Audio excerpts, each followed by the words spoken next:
living positively, living positive, living positively, living positively.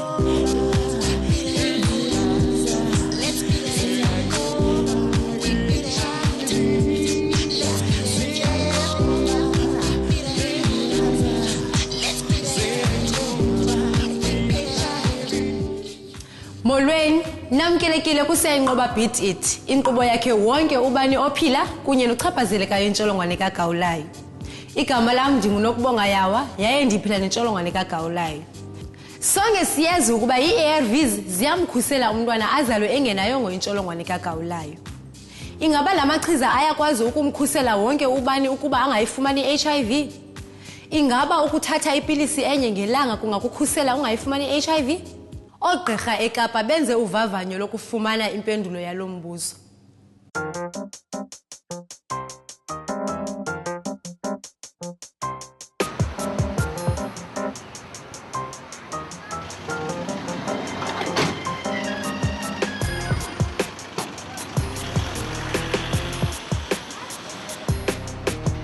I-ARVs zenzelwe ukulwa ne-HIV.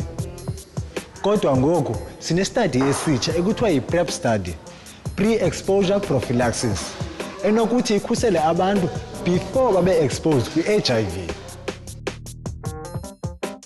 This concept of pre-exposure prophylaxis has come about based on some clinical studies, preclinical studies in animals, to show that if you have a certain level of antiretrovirals on board, you may be able to abort infection with HIV, even if exposed to HIV.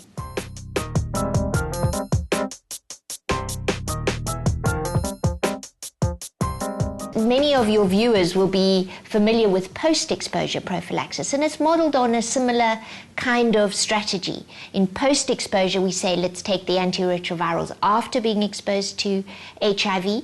Pre-exposure, we get the tablet on board beforehand, and then if you like, if you should have exposure to HIV, you will be protected. Caution, this is experimental. We are still studying whether this concept will work at all. Namhlanje silapha eWoodstock, eKapa, sizokuncokola noZolani noBongani abathathe inxaxheba kwi-PrEP study. And then the studies about abantu abakwe high risk or being infected of HIV. So specifically for men, sex with men, MSMs, not gays. Yeah, not gay, because it can be an MSM, but can't be gay. Well, there are a number of pre-exposure prophylaxis studies going on around the world in various target populations. So even here in South Africa, it's being tested in young women, it's being tested in heterosexual couples. This is the only the only site in Africa where it's being studied in men who have sex with men. So in particular, we're honing in on the gay population, whether out or not, but we're honing in on men who have sex with other men.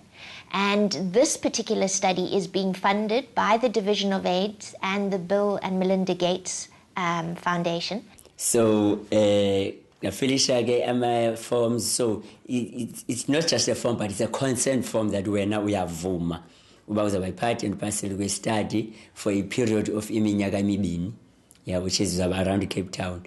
So, and yet everything ends the study strictly confidential, whatever. And in they did HIV pre-test, pre-counseling and post-counseling, and then I went for HIV test, and then they were negative. Everybody who joins the study is negative.